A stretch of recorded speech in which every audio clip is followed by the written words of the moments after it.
Okay, so starting a little bit late. Anyways, as I was going on saying, hi. Gabby. Welcome to my channel. As you can see, I am doing a digital. This time, I'm doing a full digital art painting. It's been a long time since I did anything digital or even a digital painting. For a good reason, and you will see as this video proceed.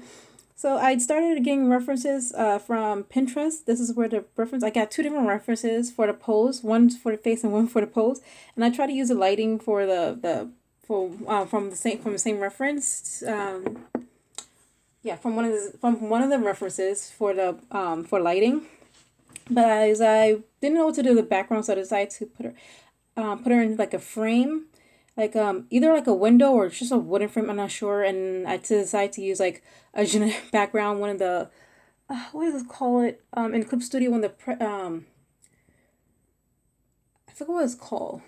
But if you go to one of the settings where they have like different kind of backgrounds for in either color or black and white, whatever, yes, that. And then I did pretty much a drop painting. And as you can see, this is where the my problem with painting, digital painting come in is picking and choosing colors. As I was choosing colors for the shading, it did not look good. Not because of how I was shading it, but just the color itself. She looks sick, like a zombie, and I'm not really good with digital painting, particularly in picking colors. This is where I stumbled upon, and I hate it. She just looks sick. It didn't look right, and I don't remember what color I choose or how I choose a color. By the way, I wanted it to be analogous, so everything has to relate to like within the red spectrum. So anything close to red, so basically yellow and orange. So it was very warm, and I wanted to use this time to practice not only color theory, but also digital painting. That's why I decided to go all digital in this one, including with the sketch. And there is some problem with the sketch. Don't worry, I realize that too. As but I'm like it works if you don't think too hard about it. And I was struggling trying to make it look lively, eating, even adding like some kind of blush to her cheeks or something, and her lips, making her lips. But I think it just made it stand out more how bad it looks. I mean, her eyes look dead too. So then I move on to like the clothing. Maybe with the clothing, I could, and no, even with the clothing, the color still didn't look 100% right to me. At least it still looked terrible. Um, I don't know what's wrong. What's up with the long pauses? But yeah. Also, the blending was also weak. I also should mention that. So, yeah, so there was also terrible. So I started over and think of like, how would I do this if I did this traditionally? And what I would usually do is I'll do a base painting with the painting I'm with the main base, and then I will go in with a different medium, like usually like color pencils, and this time, and then I color again over it with the paint. And this is what I did with the digital. I went with two different quote unquote medium, and so there was like a pastel, and then I will go over it with the one of the brushes from me that blends that without using a blender. So I use one of the brushes while using the blender, and I just blend like if I was painting, and I like this much in effect more. Also, the colors came out better, and there's a reason for that. I'll get into it later, a little bit later, but this made it look much more alive, even though it's just clothing, make it more alive. So I decided to use that as a way for the rest of the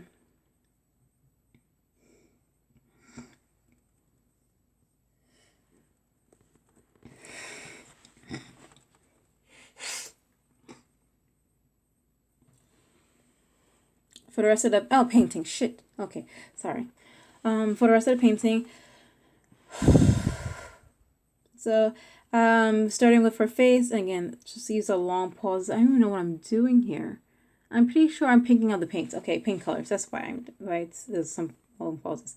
Um, So, and then I will, for this one, because I wanted her underpainting to be orange, her skin color was picked from yellow spectrum, but I'd say the color will be orangey from the orange, and then go back in with the yellow tones, which you get from, again, much more lively, realistic, I'm alive feeling compared to the other color that I before, which made her like a dead zombie. And I'm the one who chose it, I know.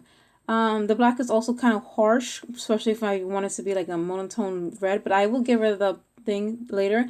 And the lips also stood out a lot, mostly because the lining is, well, the flesh color. So I would have to change that too. But for now, as for the blending, it would took me a while to figure out a blending for, especially for skin. It took a long time to blend skin. I started going with the darks, and because again with Clip Studio, if you know how Clip Studio works, you can only pick 2 colors at a time. Although there's a palette where you could have save your colors on there and then just pick from there, but in this case, again, you only pick from 2 colors at a time. So I'm constantly going back and forth between dark and mid, and then from mid to light. And I'm just blending. Her face was way too dark, so I keep blending until I get enough light into it. And that was like the hard part on the face. Should have speed up this a little bit more, but yeah, you can slowly see it. I slowly see the blending in areas where I'm just like speeding, blending in more light, blending in more light colors into her face. I also did that with the sleeves too, by the way.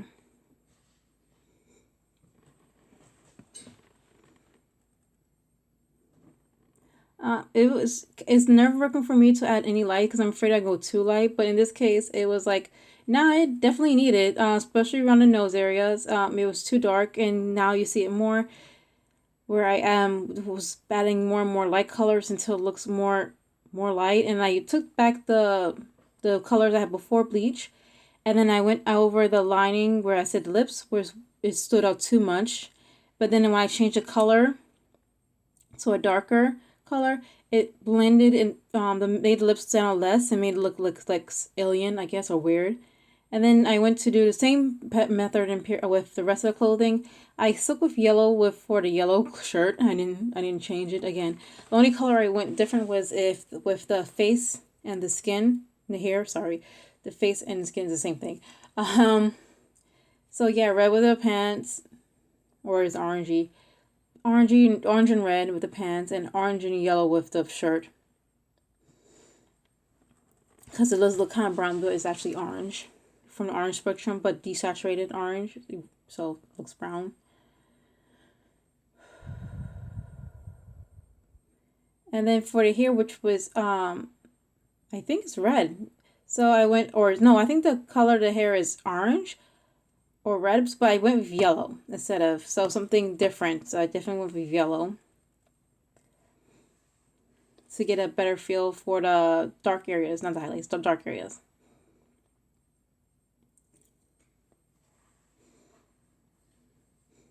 And I stuck with this theme of only using yellows, orange, and reds, and it was like really eye-opening and how far and much I could push these colors, and how and where, and it still and make it look realistic enough to my standards while still keeping my style and making it look painterly, which is what I wanted. Again, not used to digital. This is the closest I had to a really good digital painting for like ever.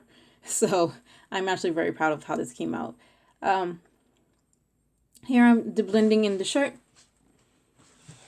And again, just ignore how dark it is, but yes. Blending in with the shirt, doing pretty much the same process, nothing much. With that said, this process, when I did this process again, since I'm not used to digital painting, made it so much easier for me to understand how to use colors and how to paint in digitally, because before I would just like take a color, try to figure out what color works, and again, and I'll explain again more about the colors later. But anyway, then I'll try to paint, but then the paints won't look right, and then I'll try to use a blender to blend it in, and that's what most people do in general anyway. But it wasn't working for me. It wasn't the style I wanted. Like how I thought of how it would look in my head wasn't coming to page, and it was getting frustrated. This is the closest. It does look more painterly than it does look graphically. I will like to also try to make it more graphically next another time. I have to figure that out. Like if I was using these marker, how would that make it work? How would I make that look? Because right now it looks like something if I was painting with gouache. This is how it would look. if that makes any sense. Which is why I said it's not bad, and it's actually very close to how I would paint if it was traditional. Um, it was also, I think because also when I did painting, it was on the Adobe Photoshop, and I don't think I had the right brushes and tools on hand. And there is a brush set that you could download, and people tell me about it, but I can't. I never, for some freaking reason, no matter how many YouTube videos I watch or whatever people tell me in school, I never remember the brush set is what the brush set is called. And even when I tried to download it, it just didn't work, or I probably forgot it, or something happened. Basically, it never worked out for me. But I find that when Clip Studio paints, there is a on Clip Studio they have a, especially if you have the digital already, instead of like the CD case, you probably be, well, I mean, even if you had CDs, you still be able to do it, access it. But you probably, if you was like me, forget about it and like going unaware about it. But if you but anyway, I downloaded digitally. Actually, I have it both ways. And I downloaded usually, and it has this where you have presets where you could download brushes. You can either pay or get download for free, and that's where I get a lot of my brushes. I just download a bunch of them for free. I don't go through it as much nowadays, but I found some brushes that was really helpful, especially in this case in making this painting. It's very helpful. It was very good. So let's move on and exchange perspective to real life. So this is me going through doing the painting process. Not usually how it looked for me. And I'm basically getting my perspective. This is a bad angle. I realize that now when I was recording this on my camera. But you see me how much I had to work through it, work on this. With this is me doing, I think, the light colors, like shading the highlights on the shirt. Yeah, doing highlights on the shirt. I go back and forth to get the right color and the right shading, and the right lighting, especially on that back lighting shirt, because I wanted too much and I want to stand out too much, but I wanted to be enough like lighting back there. And that's how this is how it looks and what's coming out. And then I started doing the sleeves. I should have deleted that part, but whatever. Anyway, I started doing the sleeves. So you see me doing some of the sleeve work. And to get a better general idea of how I used to paint, look at the background that with the wood. That's how I used to paint. Or usually paint. I pick a color, and that is orange technically, so it's still within the red, yellow, orange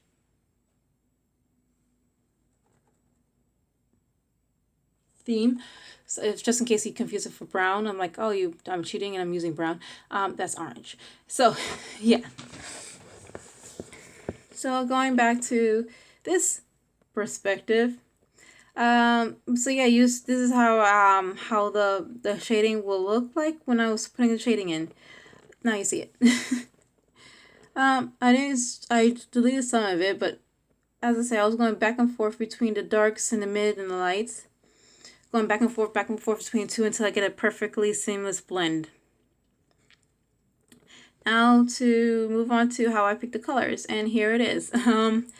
What I would do, after getting the shading in pastel, I would go to use the tablet, palette on the Clip Studio paint, and then I will go to color, like if I said I wanted to use orange, so I wouldn't want to have a orangey blend with an orangey palette, because as I said, the pastel is orange, and then blend those two colors in like if it was a palette, how you would on a palette, and then I color pick from there, and that gives me a better sense of my color choices than if I would pick it from like a color wheel or something. Because as I said, when I did that earlier, it did not work for me, and I did not understand what color I was picking.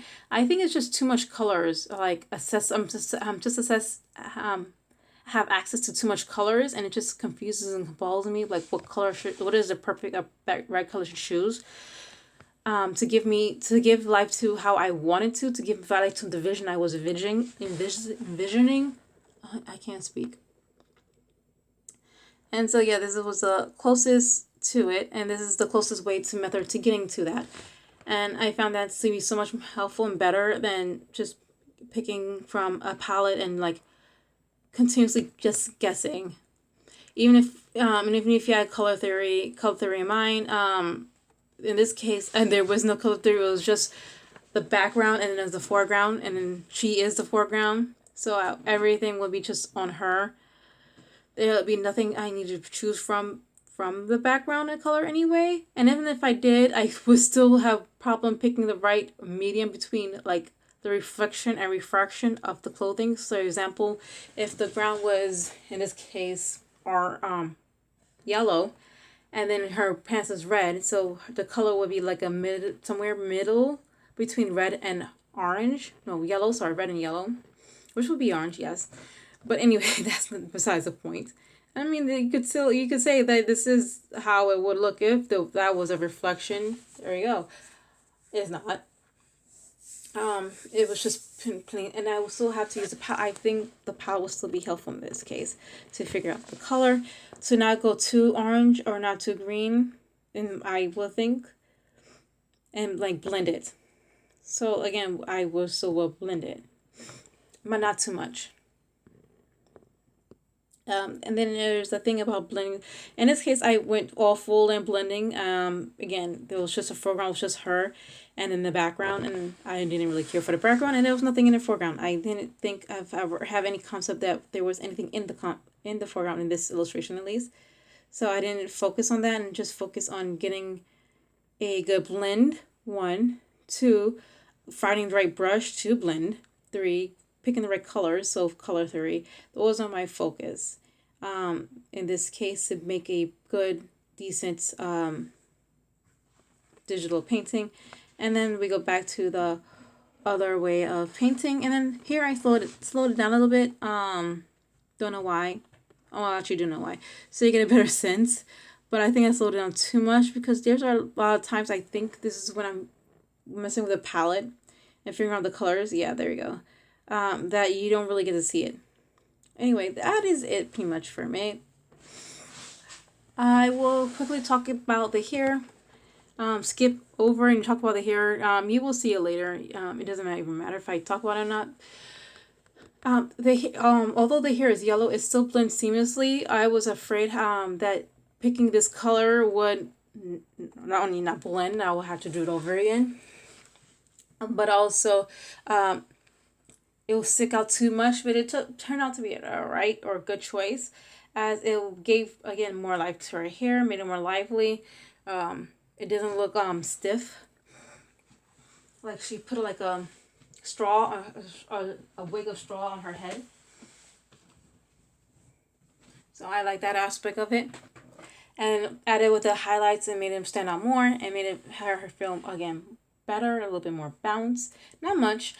And then after that was figuring out how to do the lighting. The finished touches and final touches was the last thing that was going on. At first I was going to just do a dark overshadow and just highlight her eyes and make that stand out. And then after showing it to my sister, she said it looked too dark, so I removed it and just kept the highlighted areas, which was around her eyes and her nose and parts of her nose, and also the one big shade at the side with the orange. And the highlights is with yellow, I think. Is yellow highlights. So, I mean, that's it for me. That's it for this drawing illustration. You can continue to stick around for the rest until the end, but I am pretty much signing off. Thank you for watching if you got this far. Until next time.